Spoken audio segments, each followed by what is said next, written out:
Charlie shifted uncomfortably in her seat, the heavy metal mask on her face making her head hang low, as the smelly demons around her snarled, growled, and screamed. Their eyes were transfixed on the sandy circle at the bottom of the grandstand. At its center stood a woman, dressed in an elegant red feathery dress, her head and face covered by an opulent metal helmet that covered everything above her chin, a long slender red tail poking out from beneath her dress's bottom, and her teeth came in 2 rows of razor-sharp daggers. The ringmaster of what was called the Butcher's Circus. She was hyping up the masses as she shouted into a microphone. This place, the Butcher's Circus, was a place where there were no boundaries to depravity. And today's spectacle was called public execution. An often held gladiatory battle spectacle with no thumbs up and no mercy. It was one of the circus's most beloved events that didn't have anything to do with sandy orgies. Overlords and dealmakers from all around the circle met here to bet the souls of the contractors in the hopes to win new souls, as the losers' souls were given to the winners, or well, the owners of the winners. The masks for the demons watching were there to shield their public images. Some of the clients of the Butcher Circus were highly esteemed demons and hellborn alike. But it also put everyone on the same playing field. The ones wearing an iron mask were visitors. The ones wearing a gold mask were contract holders of fighters. And the ones not wearing one were the fighters or the sensual entertainment. It wasn't just the violence that got demons into the seats. It was the betting, the drugs, the alcohol, the atmosphere, the women, and potentially getting a good soul contract by participating in the fights. There were many risks and many rewards. Charlie looked up at Alistair, whose golden mask was decorated with a silver-toothed grin. The two were here for a certain demoness, who was currently in the possession of a rather grotesque monster, Lord Birmingham III, a sinner-born who participated in every public execution game, and who had come into the possession of your soul, a soul that used to belong to Alistair, a soul he wanted back, as your contract had run out during his 7-year absence, not allowing him to extend it, which was such a shame. You had been useful to him. His teeth clenched when the ringmaster finally announced, "The next fight will be a devilish little treat. Our beloved Innocent has come back to grace us with her violence." Charlie tugged at Alistair's suit. That's the one, right?" Alistair didn't react, but Charlie could see that Salve was slowly pouring through the gaps of the teeth of his mask. And so she shuffled an inch away from him. Through a rusty gate you now walked out, and instantly the atmosphere changed. You were a beloved highlight, ever since you were forced to participate here. You were a corpse maker demon, a truly rare find. Corpse makers were demons whose souls were separate from their bodies, manifesting as different colored glowing orbs, through which they could cast spells. Spell-like attacks, the power depending on the strength of their soul. Most corpse makers were deal makers to strengthen their own power, while skillfully trying to remain subservient to an overlord. It was said that a corpse maker whose soul was stronger than the soul of the demon who they belonged to were truly accomplished, and for obvious reasons, the true decision makers of their destiny. and Alistair loved you in a more neutral sense. He enjoyed watching your strength increase, while also making sure he was always just a tiny bit better than you. The frustration you expressed was always so delicious. A nostalgic feeling overcame him as he saw you. But still, you had changed a lot. He could see that. What used to be white hair, typical for your kind, was now colored into a beautiful, attention-grabbing scarlet red that was put in tight and actually quite charming pigtails. You were dressed in something Alistair would never put you in, though it had a certain appeal. Red and black leather boots, black thigh-highs, a red miniskirt, showing off your navel. Your chest was covered only by a very tiny red vest with white buttons. There was some decorations on you, few small gold chains, white gloves on your hands, and a golden pocket watch loosely stuffed in your breast pocket. The entire arena went wild as you made a few cute poses, as if you were some Japanese idol singer. She's cute, commented Charlie nonchalantly. Well, maybe, but you used to be such a femme fatale, not this, thought Alistair. You snapped your fingers, making your soul burst from your chest. It floated behind you like a familiar in a video game. For you, it was like any other time in the circus. Spend the day in your cage, have demons ogle at you, call you a pretty little adult toy, before you would tear their hearts out. To this day, the ownership of your soul hasn't changed, which was super rare in the butcher circus. You looked up at the audience. From somewhere you saw the inflated belly of the guy who owned you. He saw himself as a gladiator trainer, gouging himself on the free food given by the circus while his contractors fought, died, and killed for him. But it was okay. Due to his lack of caring, he paid a small sum of cash for winnings, letting his contractors live in the city. Though an attendance, or as he called it, making me put more effort into it as necessary, obviously led to punishment. This lax work environment was beloved by his gladiators, who often trained on their own just to stay in his service. It was then that your attention was pointed towards the other gate. And her fighter, rival, enemy will be a new arrival, a former overlord. Truly a deep fall. The audience laughed. The ringmaster was unhinged, often jumping in her thought patterns. That was due to the amount of emotions she felt on a daily basis. This woman was truly numb in her brain. I present you former gambling overlord Husk. Looks like the old cat gambled a little more than they could chew. From the darkness opposite to you stepped a black and white cat-looking demon with red, neatly folded wings on his back.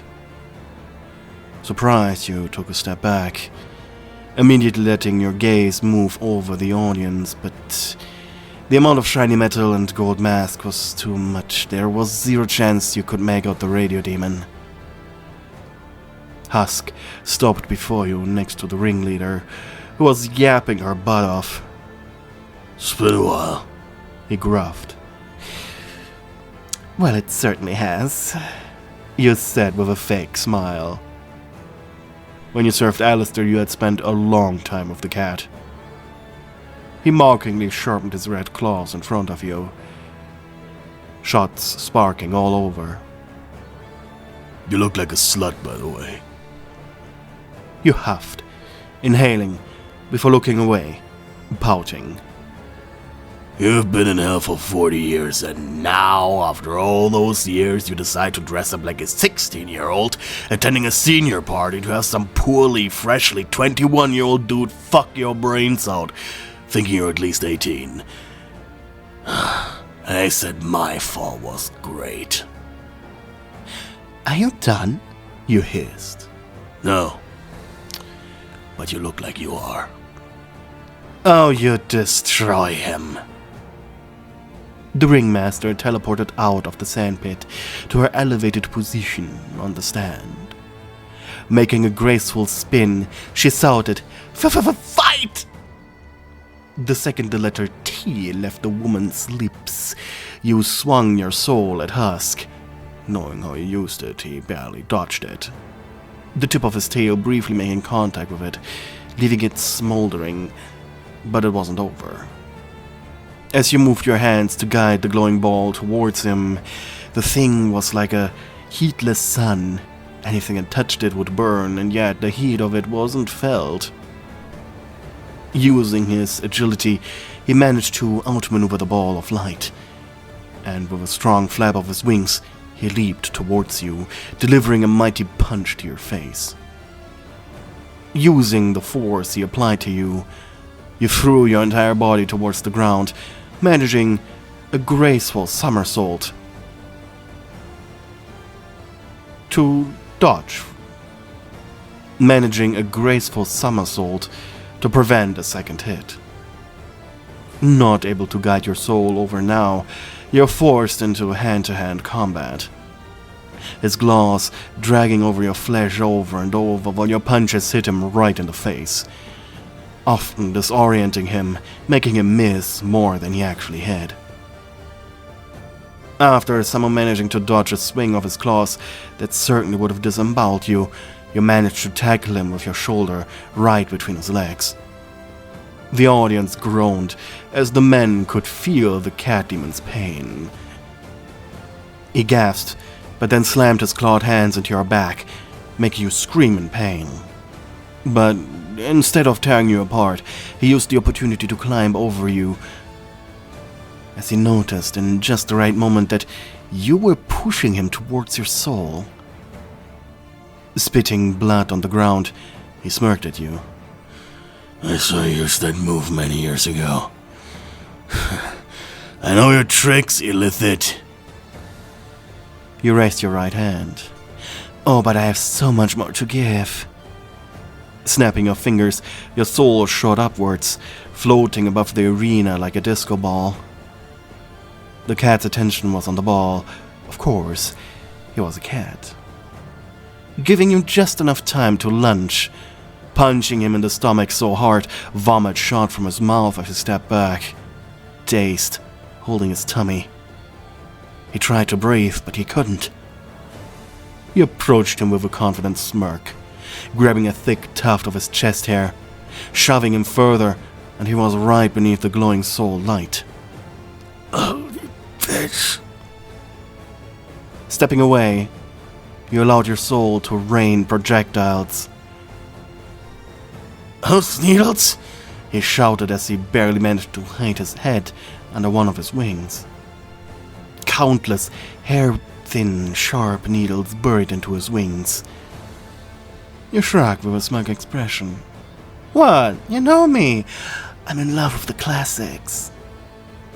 The needles could only be manifested for a few seconds, but they would leave behind many small yet deep holes, disabling his wings, at least for now.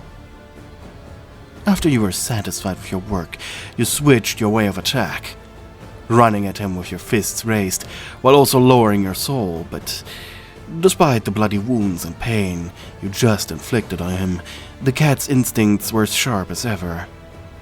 During a rain attack, he had his mouth open, filling it with his own blood.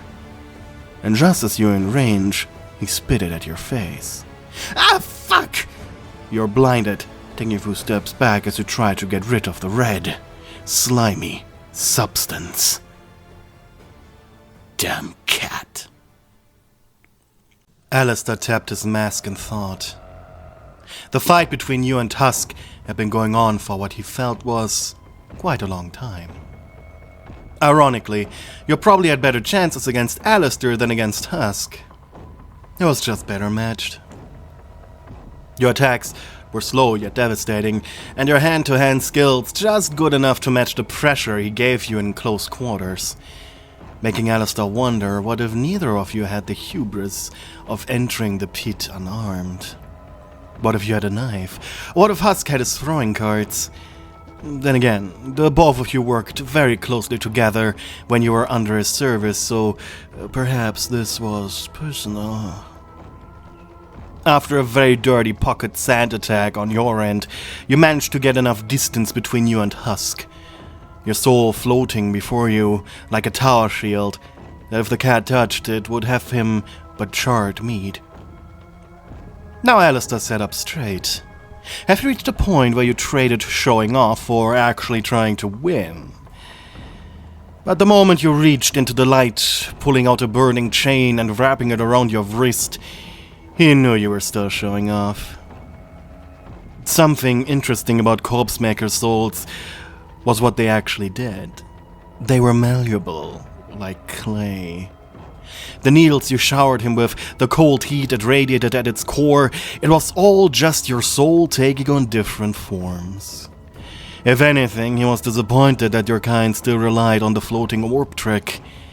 He would have tried to form it into something more, something substantial, like a person or a creature, for intimidation as well as being something more tangible in battle. And yet, his grin only widened as the glowing ball barely missed the cat over and over again. Such a delight to watch. It was then, however, that he felt two slender arms wrap around his. Looking down, he saw poor little Charlie. Even with Iron Mask, Alistair could tell she was desperately worried. About Husk, no less. Well, perhaps lending the old kitten a hand was required here after all. And so he cheated. By summoning a shadow puppet up in the rafters of the butcher's circus, with the goal to manipulate the fight in Husk's favor. And indeed, giving the thing some autonomy allowed it to figure out a plan. It started unscrewing the chandelier above the sandpit.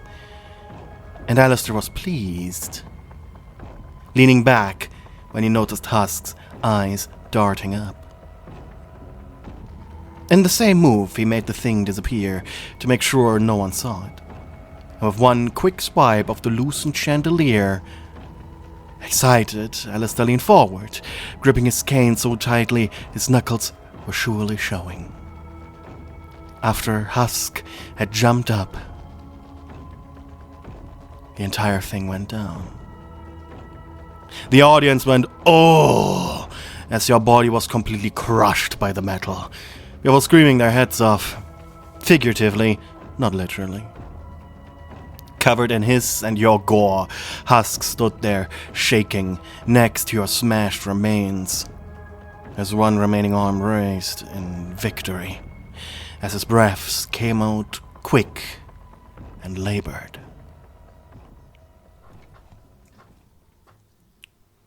Dying in hell was a terrible experience. It was like being fully paralyzed, while feeling the pain of one's injury until the body managed to reconstruct itself. It was a grotesque, painful, and slow process. Lucky for you, you weren't some gutter trash. You're one of Alistair's favorite little playthings, and so you'd been taken care of. A constant supply of pain-suppressing drugs, a tiny little maid who had missed your presence dearly to clean your body, and most importantly, a very caring hotel host. Was super excited to meet you in person. Oh, how he couldn't wait to finally look into your eyes again.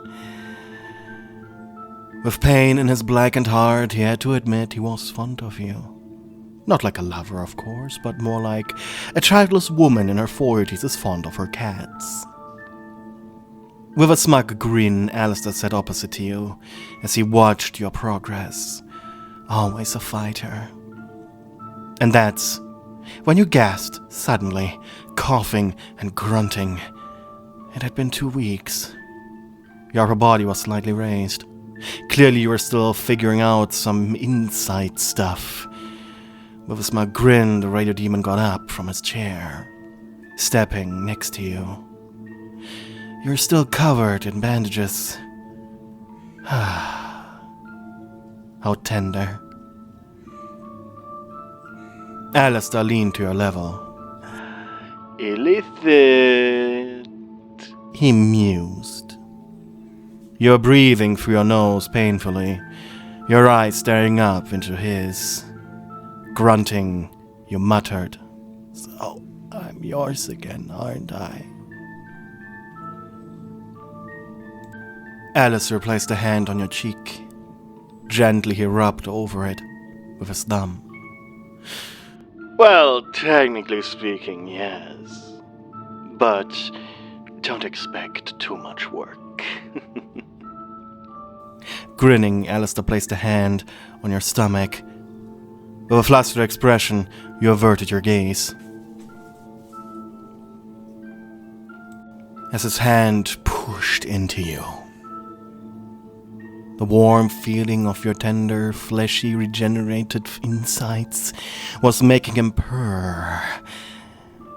And then, as he went deeper into you, he grabbed it. Your eyes dilated as he touched your soul directly, your entire body beginning to shake. He was touching your most sensitive spot. Warm blood pooled around his wrist as he churned your insides, a thin line of blood coughing past your lips as you lied there. Oh, how I miss touching this little thing. He mused. To this day, you had been the only corpse maker he ever got his greedy fingers on. And yet, he just couldn't imagine any other of your kind feeling so absolutely wonderful between his digits. Listen to me, illicit. He purred, and you gasped. Your tongue hung out of your mouth. You tried to resist the feeling he was giving you. Your hands turned to fists, your toes curling. As his mouth opened, salvia flowed past his teeth. Alistair didn't feel love like normal people or demons alike, nor did he feel any sexual attraction to you or anyone else, but for this, he made an exception. Your pained expression, yet the joy you most certainly were experiencing. His teeth flashed as salvia dripped past his teeth. Unable to hold his excitement back, his teeth sunk into your right shoulder. Almost immediately his eyes rolled back, your flesh so tender, blood sweet. He slowly inhaled and exhaled, his thick tongue lapping up as much blood as he could. But he lessened his grip on your shoulder, just a tiny bit, so you could see your blood stain his mouth, and yet the vice grip on your soul remained. Fully pulling out, he whispered, Listen here, illicit. I don't have much use in your soul at the moment. As if to underline, he squeezed tightly around yours, causing your body to convulse. You gasped. No, this was bad. You're not getting enough air. You're about to pass out. But I'd like you to keep an eye on our guests. Got it? Guests? Oh, have I not told you? My bad. See, I didn't make Husk win back your soul so you could go on missions for me. I'm semi-retired after all. I just want some fun. As such, I'll be putting you into the position of a little spy. You are here to make friends, not enemies. You bit your tongue, but you could no longer hold it in. You screamed in pleasure and pain. Ah, your insides, darling. You're inside the Haspen Hotel, darling. A place where demons redeem themselves, go to heaven. And your goal is to keep them right here, Got it. Your eyes wiggled in their sockets as you tried to focus on his face, but you couldn't. Everything was spinning. Seeing one's hopes crushed is the most delicious feeling I can experience. Like, for example, the moment the light in your eyes vanished when you saw me sitting next to you. That is what I live for. His grip tightened further, tears flowing out of your eyes. So don't you dare get any ideas of escaping me. You're not here to be redeemed. He pulled harshly. Your soul, he pulled it out of your body. Its shine subdued by his tight gripping hand. And finally your eyes rolled back. And finally, you went limp.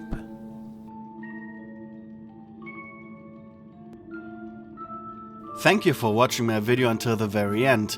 And I would like to remind you to, please, like and subscribe and comment something down below. I read every comment you write to me, and I try to reply to them as often as I can. But before we say goodbye, I would like to shout out all of my lovely darling stewards who so graciously support my 3rd tier membership. Husky HD 17, Hopeful, Castella Misery, Bree, Zoe, Ikea, Mystic Jade 111, Annabelle R. Contreras, Giovanni Moriarty, Twilight Mia, Angry Boxman, Hella, Bitbit, Melofia, Anonymous Weep, and Nicodemus D. Thank you so much for your continued support. And finally, I'd like to thank all of my lovely darling mates for also supporting me financially. I couldn't do this without you. Thank you very much for watching my video. I hope you enjoyed it. Have a nice day, and please remember to like and subscribe.